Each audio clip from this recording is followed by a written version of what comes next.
Lord, you have searched me and known me. You know when I sit down and when I rise up. You discern my thoughts from far away.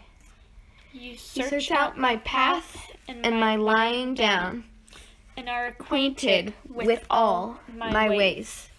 Even before a word is on my tongue, O Lord, you know it completely. You hem me in, behind and before, and lay your hand upon me. Such knowledge is too wonderful for me. It is so high that I cannot obtain it. Where can I go from your spirit? Or where can I flee from your presence? If I ascend to heaven, you are there. If I make my bed in Sheol, you are there. If I take the wings of the morning and settle at the farthest limits of the sea, even there your hand shall lead me, and your right hand shall hold me fast. If I say, surely the darkness shall cover me, and the light around me become night. Even the darkness is not dark to you. The night is as bright as a day. For darkness is as light to you. For it was you who formed my inward parts. You knit me together in my mother's womb. I praise you, for I am fearfully and wonderfully made. Wonderful are your works, that I know very well. My frame was not hidden from you when I was being made in secret, intricately woven in the depths of the earth. Your eyes beheld my unformed substance. In your book were written all the days that were formed for me, when none of them as yet existed. How weighty to me are your thoughts, O Lord! How vast is the sum of them! I try to count them, there are more than the sand. I come to the end, I am still with you. And everybody in the church knows that I was in a car accident 5.5 long years ago. In case you're new. Yeah, in case you're new. And then I've undergone over the years, I've probably had, 7 or 8 surgeries, and different parts, but mainly my foot. And throughout these years, I've just had different levels of ability and less ability, depending on what's happening with my body in any given moment. And it's been an interesting journey for me to come to the place of accepting that my body is not going to be what it was prior to the accident. Yeah. And what that means for me and my family. Yeah. And our future. I joke that I have these rose-colored glasses on, and I'd be almost to the finish line, and then somebody would come along and slap the rose-colored glasses off my face with reality. And so, that's happened a few times. Yeah. And I'm just I'm at a point of, it's taken 5.5 years, which is a little embarrassing. But I'm at a point of setting the rose-colored glasses down and kind of addressing who I am today and, how am I going to live my best life today with the body that I have today. Mm-hmm. I've gotten a lot of comfort over the years in misplaced comfort in doctors saying, well, we just have to do X. Mm-hmm. And once we do X, you'll be back to normal or whatever normal is, right? And X has happened again, and I'm still not there. So now it's going to be down the rabbit hole of searching for the next thing that is going to improve functioning. So, in a way, it's sort of postponing grief to say, you don't have to reckon with this because don't grieve it because you don't know yet. Yeah, exactly. don't come to terms with the fact that this has been a probably permanently life-changing experience. Don't come to terms with that yet, because you might not have to.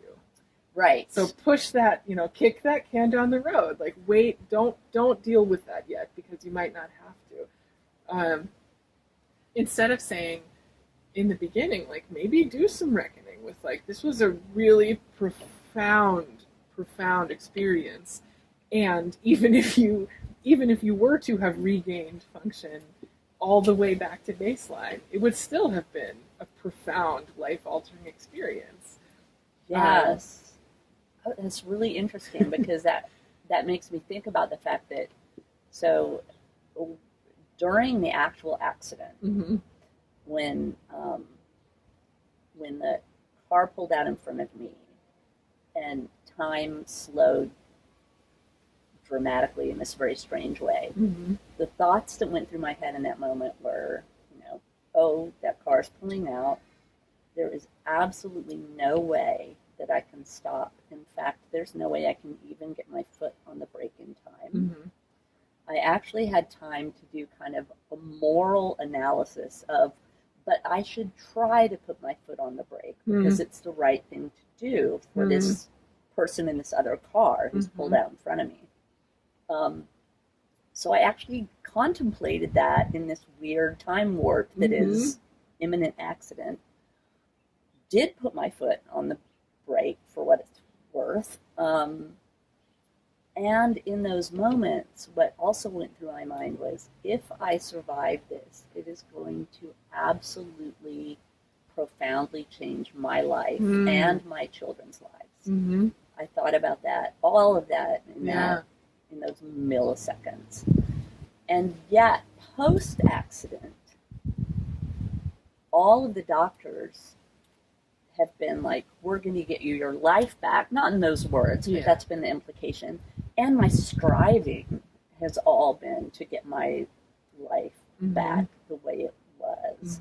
And now I look back over these 5.5 years and I think, how different might it have been if I had said,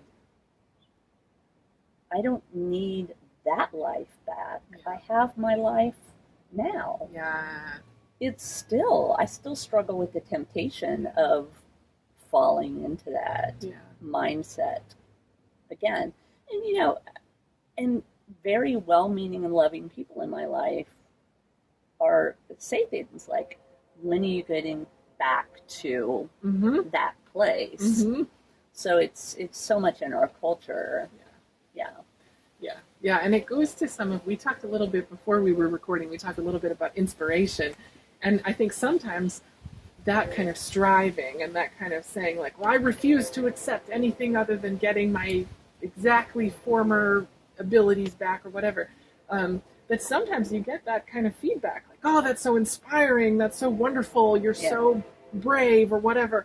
When really I think there's real courage in taking a clear-eyed look without the rose-colored glasses at your life at the moment. Like, that's inspiring to me. That's brave to say, oh, I see things as they are. Right. I'm going to recognize that this is what I have, that this is where I'm at right now, and I'm going to work with this. Yeah, and that I can work with this, and that this has value, this has meaning, this has joy. Yeah.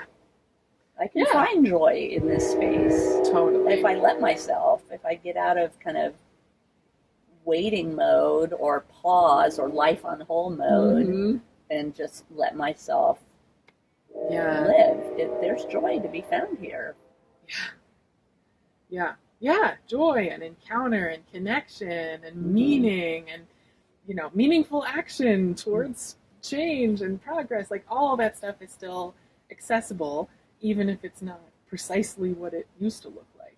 But if we get too busy looking at what things used to look like, it's easy to miss what's actually going on now, Yeah. It makes me think about the scripture, and Julie picked out the scripture for this week, especially the idea of being fearfully and wonderfully made. because I think we were talking before about that's kind of the reminder that we can think about that as only applying to some former self or only applying to some future self. Well, God created me to be like something I'm going to be like in the future, but I'm not there yet. But that actually what the scripture says is that I am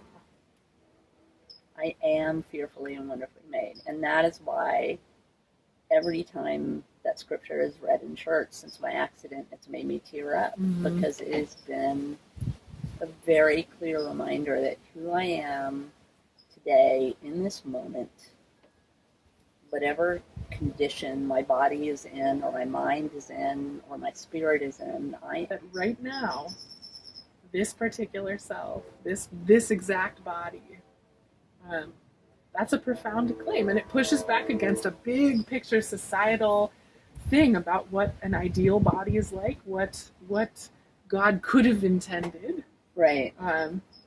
Right. Because we really inherit this from our culture. Our culture that does a lot. We were talking about statistics and the idea of a normal or a normative body, and everybody that has any difference is sort of deviating from that norm. That, like, well, God could have only intended a perfect body, a perfectly able-bodied, perfectly capable, athletic, and slender, and right. white, and beautiful, and young, and yeah, all of the things, and everything else from that is a deviation. Right, when the fact is, nobody gets out of this life without having some time when the body is not functioning at its optimal level, however you want to look at that. Yeah. Yeah, and it's part of the diversity of human experience. Yeah, every human. Yeah. And the idea that we have created this, we have created a built world around us that is only meant to accommodate that actually relatively brief period of time in every human's life when your body is working at its optimal level. Right. Right. Yeah, if you're lucky, you get a brief period. If you're lucky, you get... Some people don't even get a brief period. Right. Exactly. Yeah. But we have this built environment that is built around accommodating a normative body and not accommodating any deviation. Everybody else. Yeah, exactly. And we give ourselves a lot of praise and credit for not needing or using tools that help with places where the built environment or where our lives are not working perfectly. Exactly. And I think I'm sure you've heard this from people, and I know lots of other people with disabilities hear this from people, like, oh, it's so great that you're only using a cane instead of a walker, great job, or wow, it's so great to see you on your feet instead of in your wheelchair, or that we have this idea that people should sort of do with as little as possible in that way. Right, and the intent of those comments is very loving, because it's like, I'm glad to see you're improving. I'm glad to see that your body is functioning in this more normative way. There's it's a very loving intent behind that, but it also is, there's a push to not use those very important and helpful tools that let people with non-normative bodies move through the world. I was telling you that that I am now in the mode of shopping for a mobility scooter, which I had resisted for all these years, because I kept thinking, well, I'm going to be better in just a few months or a few weeks, and also this idea that it felt like giving up, which is a ridiculous notion when I say it out loud, but is what I was feeling. It's super relatable, yeah. Am I giving up if I get a mobility scooter?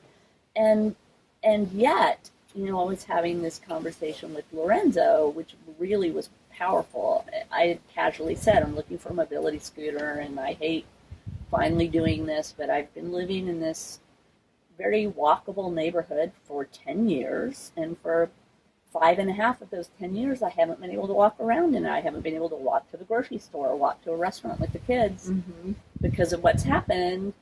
And yet I've been living here for 10 years. And Lorenzo looked at me and said, well, the operative word is living, right?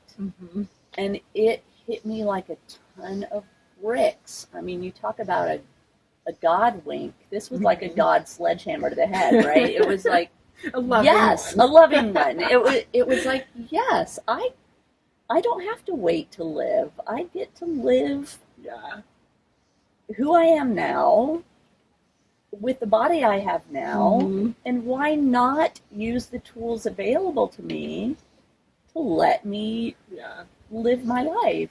Yeah, when you think about it, it's so strange, the things that we're excited about not needing and the tools that we don't feel that way about. Like, we don't praise each other, like, oh, I'm so proud of you for driving here without your glasses that you normally wear. Like, you did without that tool. No, don't do that. Put your glasses on. If you need the tool, use the tool. If you need the tool, use the tool, right. You know, or we don't say, wow, I'm so inspired by the way that you ripped your vegetables apart by hand instead of using a knife. Like, we have tools. We use the tools. Tools that work really well for things where everybody, you know, and it's funny how, like, tools that everybody uses are tools that we sort of consider just part of normal living, and then tools that we don't. But when it comes down to it, many people who are fortunate enough to live to an age where their mobility starts to be a little more challenging end up needing to use some tools like a cane or a walker or a wheelchair or a scooter or a human attendant, a human friend to help. Yep, exactly. Caregivers of various kinds. And we resist that. We resist it. Like, oh, I don't want to give in. I don't want to accept. I don't want to have to deal with the fact that things are changing, that I don't live in the body I used to live in. Right. Right. And now that I've come to terms with that, and I think, wow, for all of these years, I could have actually been tooling around the neighborhood with the kids, you know, instead of not being able to, if I had just come to terms with the fact that, but yeah, it just seems so obvious now and so clear, and yet hindsight, right? Yeah. And yet when I was in it, I was just so resistant to that. Yep. Could have been scooting over to restaurants all this time. I know, right? You know, and who knows? The future is not known to any of us, and who knows what your body or mine will do next. And even if there's a time in 6 months or a year that you find yourself not needing to use the scooter, that doesn't mean that this self doesn't get to go to a restaurant on a scooter. Like, right? It doesn't mean that this self doesn't get to go places, even if there were some future self that doesn't need it. Yeah. You know, that's okay. This body deserves to go to the restaurant on the scooter with your kids, you know? Wow. Yeah. Yes. Yeah. And if you're saying, oh, I used to be able to ride my bike up and down the hills, and I was an avid cyclist, and now my body isn't able to do it anymore, and I'm so sad and frustrated about that. Like, there's grief, and there's tools. Right. And you need both, you know? Right. There's grief and there's tools. There's recognizing, like, I miss that. I miss being able to power myself up to those hills and how everything felt working together and how strong I felt. And there are e-bikes. So yeah, and that's one of the things that really helped me kind of make this leap in my head was Lorenzo and I always take the kids camping every year. Yeah. And every year we set up camp.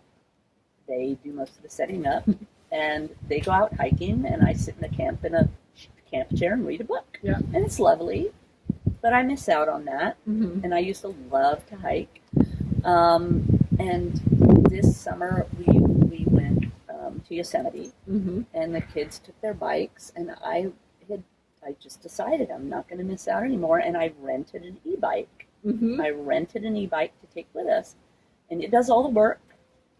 And it was amazing. And I get on this bike, and we're all in a row, and we're tooling across the Yosemite Valley, and I had to fight not to burst into tears Mm-hmm. because of the sense of freedom I felt, and the sense of just liberty. And of course, Yosemite is so gorgeous and awesome.